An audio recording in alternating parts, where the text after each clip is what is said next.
మొత్తానికి భలే లెసన్ చెప్పాడేవాడు. ప్రేమించొచ్చు, జీవితం వామిటింగ్ కాకూడదు. ఫైనల్ గా ఏమన్నాడే? Hi hi everybody. మీ అందరినీ చూసిన మొదటి రోజే నాకు లైకింగ్ ఏర్పడింది. బై ది వే, మా father home minister, you know. So what, me father home minister అయితే మా మీద లైకింగా? నీ మీదైతే మరీ లైకింగ్ ఏర్పడింది. ఒక్కొక్కరిగా నాతో ఎంజాయ్ చేయాలి, ఐ మీన్ ఫ్రెండ్షిప్ చేయాలి. మీకు ఇష్టమైతే మీ అందరికీ చూపిస్తాను ఎంజాయ్మెంట్ ఏంటో. అదే ఫ్రెండ్షిప్ కదూ. మా అందరినీ ఒకేసారి తీసుకెళ్తే ఎవరి మీద ఎంత ప్రేమ ఉందో ఎలా తెలుస్తుంది? ముందు నీతోనే ప్రారంభిస్తా. అయితే ఈ క్షణం నుంచే నీ ఎంజాయ్మెంట్ ఎలా ఉంటుందో చూపించు. I mean your friendship. Oh yo so fast. ఇలాంటి ఫాస్ట్నెస్ అంటే నాకు మరీ liking. Come on let's go. ఆగాగు, రేపు పెట్టుకుందాం మన programme. Okay okay, no problem.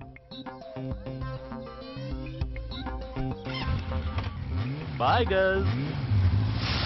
ఏంటి, నీకేమైనా పిచ్చి పట్టిందా? వాడుతా రోగ్. తెలుసు, ఇప్పుడే మొదలైంది. బుక్ ఆఫ్ లవ్ లోని మొదటి చాప్టర్. చూస్తూ ఉండండి.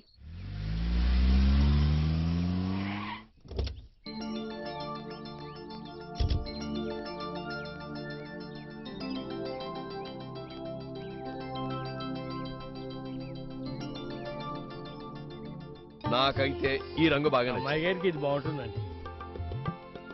కమాన్ బేబీ, నీకోసం ఎదురు చూస్తున్నావు. ఏంటి డాడీ ఈ చీరలు హడావిడంతా? ఉగాది రాబోతుంది కదమ్మా, అందుకని చందన బ్రదర్స్, కళామందిర్ టెక్స్టైల్స్ షాపుల వాళ్ళని వాళ్ళ దగ్గర ఉన్న వెరైటీ చీరలన్నీ తీసుకురమ్మన్నాను. నీకు నచ్చిన వాటిలో ఎన్ని కావాలో అన్ని తీసుకో. ఇవి చాలు డాడీ. రెండేనా?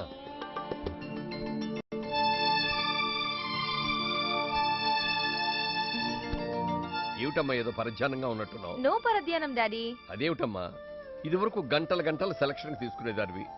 డ్రెస్సింగ్ టేబుల్ దగ్గరికి వెళ్ళి ఏ చీర ఎలా ఉందో చూసుకునేదానివి. మరి ఇప్పుడు ఏమిటమ్మా సింపుల్ గా సెలెక్ట్ చేసావు? పోనీ పంపించేయమంటావా? పంపించేయండి. అమ్మాయి ఏంటి పరధ్యానంగా వెళ్ళిపోయింది? ఏమై ఉంటుందంటావు? అప్పుడప్పుడు కాలేజ్కి వెళ్ళొస్తూ ఉండండి. అక్కడ ఏమైనా టెన్షన్స్ ఉన్నాయో? నా కూతురికి టెన్షన్ ఏమిటే? ఫస్ట్ క్లాస్ స్టూడెంట్ అది నేను చూసుకుంటా. కానీ నువ్వు వెళ్ళే ముందు కాఫీ పట్టరా.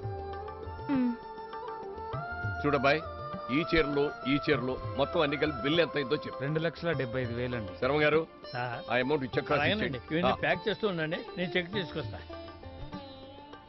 టీమ్ కు 3 చొప్పున పేర్లు ఇవ్వచ్చురా. వివరాలకు ఆఫీస్ లో ఫిజికల్ డైరెక్టర్ ని కన్సల్ట్ చేయమన్నారు. ఒరే దినేష్, మనం కూడా ఆఫీస్ లో పేర్లు ఇద్దాంరా. అరే నవ్య వస్తుందిరా. చూసాను రా. Hi Jayan. Hi. Team leader గా నువ్వు మన పేర్లు ఇవ్వు. మన టాలెంట్ ఏంటో ప్రూవ్ చేద్దాం. ఇలాంటి వాటికి నిన్ను దూరం నవ్య. అయితే నీకు మేం దూరం. అమ్మమ్మ, ఏ దూరాన్నైనా బేర్ చేయగలను కానీ నీతో దూరాన్ని బేర్ చేయలేను. I'm ready. థ్యాంక్స్.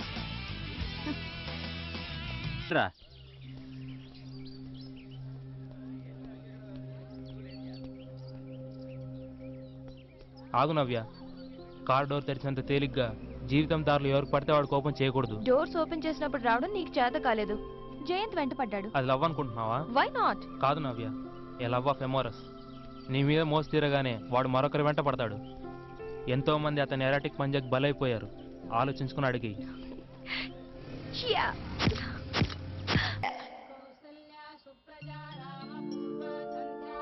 నవ్య, నవ్య ఇంకా లేవలేదా?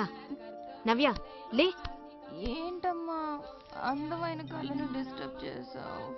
ఉగాది పండుగ పూటైనా పొద్దున్నే లేవాలని తెలీదా నీకు? సర్లే, తెల్లారుజామున వచ్చిన కళలు ఫలిస్తాయంటారు. ముందు నువ్వు వెళ్ళి స్నానం చేస్తా. అవునా? అయితే నా కళ ఫలిస్తుంది. Thank you mummy.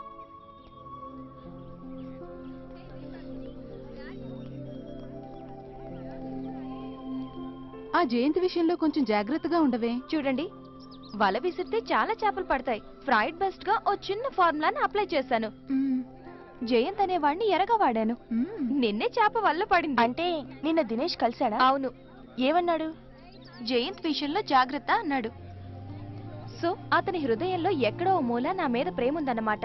దాన్ని ఫ్రెండ్షిప్ అనే ఫ్యూయల్ తో బ్లో అప్ చేయకపోతే నా పేరు నవ్య కాదు.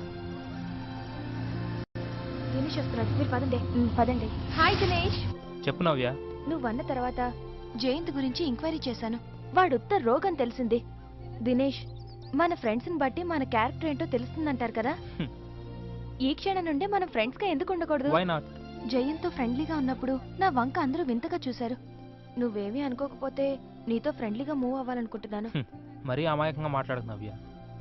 ఏమీ ఆశించకుండా చేసే ఫ్రెండ్షిప్ అయితే ఓకే, కానీ మన మధ్య సబ్జెక్ట్ తప్పించి వేరే డిస్కషన్ రాకూడదు. సరే, ఇవాళ మాత్రం నీ బైక్ లో వస్తాను. ఏ? కార్ స్టార్ట్ అవ్వడం లేదు. నమ్మాలా? నిజం, ప్లీజ్. సరే కూర్చో.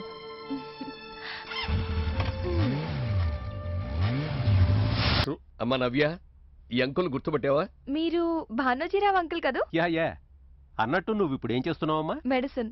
వెరీ గుడ్, మొత్తానికి కరెక్ట్ టైంకే వచ్చాను. కరెక్ట్ టైం అంటున్నావు ఏమిటిరా? నేనుండేది న్యూజెర్సీలో కదా. ఆ, శేఖర్ బాబు అనే మంచి బిజినెస్ మ్యాగ్నెట్. ఆ. ఎన్ని మిలియన్లు ఉన్నాయో చెప్పలేం. అబ్బో. వాళ్ళకి ఒక్కడే కొడుకు, ఉమ్, చాలా హ్యాండ్సమ్ గా ఉంటాడు. ఆహా, ట్రెడిషనల్ గా ఉండే కుటుంబం నుండి ఉమ్, చదువుకున్న అందమైన అమ్మాయి దొరికితే ఉమ్, డోరీ నో ప్రాబ్లం అంటున్నాడ్రా. ఉమ్. నవ్య ఫోటో చూపించి విషయం చెప్తే ఎగిరి గంతేస్తాడు.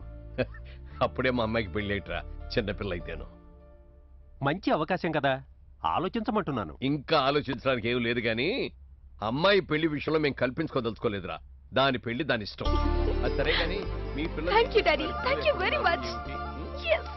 చేతి గాయమైనప్పటికీ వాడిని మట్టి కనిపించావంటే యు ఆర్ రియల్లీ గ్రేట్ రా. తాతయ్య తిండమ్మా, రాగి ముద్దలు, రొయ్యల వేపుడు, ఐరన్ బాడీ. ఆ జగన్ గడిదే ఉందిరా, ఫాస్ట్ ఫుడ్స్, రోస్ట్ ఫుడ్స్. బొండాల్లా కనబడతారు గానీ బెండు ముక్కల బాడీలు రా. అరే ఈ శుభ సమయంలో మంచి పార్టీ రా. అవునురా, ఇవ్వాల్సిందే. ఈ గాయంతో 2 రోజులు కాలేజీకి రాలేదు. ఏం చెప్పారో ఏంటో అని కంగారు పడుతుంటే అక్కర్లేదు, ఏం చెప్పారో మొత్తం ఈ హ్యాండీ క్యామ్ లో షూట్ చేశాను. రియలీ ఇంటి దగ్గర హాయిగా కూర్చుని స్పెషల్ ఎఫెక్ట్స్ తో వినండి. స్పెషల్ ఎఫెక్టా? స్పెషల్ ఎఫెక్ట్ అంటే ఏంటి? మ్యూజిక్ కూడా కంపోజ్ చేశానులే. ఈ సమయంలో మీ అందరికీ ఓ పార్టీ. వెరీ గుడ్ నవ్య. పార్టీ గ్రాండ్ గా ఉంటుందా? తిన్నంత. తాగితే వీడు ఊరుకోళ్లే. ఇంతకీ పార్టీ ఎందుకు ఇస్తున్నాడో మీకు తెలుసా? మా ఫ్రెండ్ నిన్ను సేవ్ చేసి వాళ్ళని బాధినందుకు. కాదు, మరి నాకు లైన్ క్లియర్ అయింది. ఒక ఎన్ఆర్ఐ సంబంధం మా డాడీ తిరస్కరించి దాని పెళ్లి దాని ఇష్టం అన్నారు. ఆ సంబంధం కుదిరితే పార్టీ నేనే ఇచ్చేవాడిని. You naughty. మా ఫ్రెండ్స్ వెయిట్ చేస్తున్నారు, పదండి. పదండ్రా.